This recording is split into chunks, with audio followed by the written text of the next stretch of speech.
در تاجیکستان از اول سال روان واردات وسایط نقلیات 8.4% افزایش یافته است، اما فروش اتومبیل‌ها در داخل کشور 5 برابر کمتر است. طبق اطلاع اوستا با استناد به وزارت رشد اقتصاد و سودای کشور، میزان واردات وسایط نقلیات به تاجیکستان در 8 ماه سال جاری 213.8 میلیون دلار را تشکیل داده است که نسبت همین دوره سال گذشته 8.4% بیشتر است. در همین سال میزان فروش ماشین در داخل جمهوری در همین دوره به 409.4 میلیون سومانی معادل 42.2 میلیون دلار برابر بوده است که 5 برابر کمتر از میزان واردات است. نوابسته از افزایش واردات وسایط نقلیات، فروشنده ها تاکید میکنند که طلبات در بازار داخلی ضعیف باقی میماند.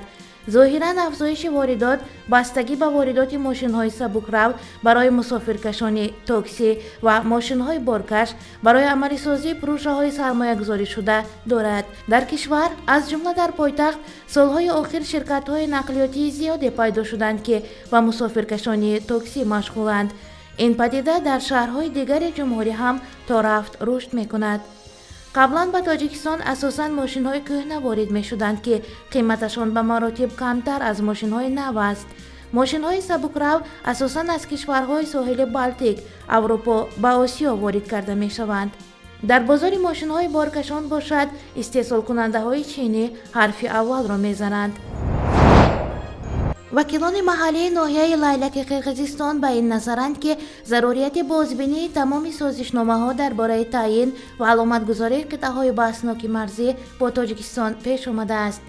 وکیلان لیلکی طبق اطلاع خبرگزاری 24.kg مسئله مرز را دیروز 10 اکتبر در مجلس محلی اولهای ناحیه لیلک بررسی کردند. آنها خواستار تفتیش سازشنامه‌های بین دولتی شدند. در صورت پیدا شدن سازشنامه‌هایی که با منافع قرقیزستان مطابق نیستند، شخصان آنها را به امضا رسانیده را باید به جوابگری کشید، گفتند وکیلان. وکیلان محلی از عملکرد حکومتشان در تعیین و علامتگذاری قطعه‌های بحثناک سرحدی با تاجیکستان انتقاد و به این اظهار ناباوری کردند. اینجا در بالا حکومت دستگاه رئیس جمهور شرح 24.kg ما را فریب می‌دهند، ما را تنها آرام می‌کنند. برای نگهداری زمین‌های خود ما باید فشنگ‌های تأثیر به همسایگان داشته باشیم، گفته است وکیل کنیشه اول کاتران اسیلبک ستارف. این فشنگ تأثیر به اندیشه وکیلان محلی به هیئت کمیسیون تعیین و علامتگذاری قطعه‌های بحثناک سرحد دولتی قرقیزستان و تاجیکستان برگرداندن قربانبای اسکندرف است. آنها به سروزیر پیشنهاد کردند که اسکندرف را برگرداند، اما شرح ندادند چرا محض او را می‌خواهند دوباره به هیئت کمیسیون شامل کنند. طبق اطلاع 24.kg بهار سال 2019 قربانبای اسکندرف پس از مناقشه در سرحد ولایت بادکند از وظیفه نمایندگی مخصوص حکومت قرقیزستان عاید به مسائل مرزی آزاد کرده شد. صندوق بین المللی پول برنامه نوی خود را با حکومت تاجیکستان پیشنهاد کرده دست کم برای به دست آوردن قرض امتیازدار 4 شرط گذاشته است. این هم در حالی که تاجیکستان از سال 2015 این جانب تلاش دارد از این نهاد بین المللی مالی کمک و قرض امتیازدار دریافت کند. توصیه استراتژی صندوق بین المللی پول به حکومت تاجیکستان که سنه 9 اکتبر منتشر شد در آن طلب کرده می شود که برای استواری بودجه و کاهش دادن ریسک بحران قرضی تنظیم فیسکالی به راه مانده شود. در بازار اسعار عملیات چندری مبادله اسعار بهتر کرده شود. برای گزارش به هدفگیری تورم اساسهای سیاست پولی و قرضی استوار باید باشد.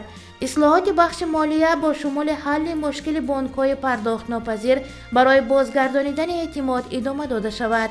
توصیه چهارم صندوق بین المللی پول اشاره به مشکلی حل نشده اگرا اینوست بانک و تاجیک صادرات بانک است که 3 سال باز ادامه دارد. این دو بانک از سال 2016 این جانب در پرداخت امانت‌های مشتریانشان عاجز مانده‌اند. دولت تاجیکستان فوریه سال 2017 برای نجات این دو بانک تاجیک صادرات بانک 2 میلیارد و 250 میلیون سومانی و اگرا اینوست بانک 1 میلیارد و 70 میلیون سومانی جدا کرد، اما مشکل پرداخت پذیری این بانک ها حل نشد. اگر حکومت تاجیکستان این اصلاحات را قبول و اجرای آن را به عهده بگیرد، انتظار می رود دوشنبه از صندوق بین المللی پول تا 220 میلیون دلار قرض امتیازدار دریافت کند. در رابطه با این شرط های صندوق بین المللی پول، حکومت تاجیکستان واکنش نکرده است.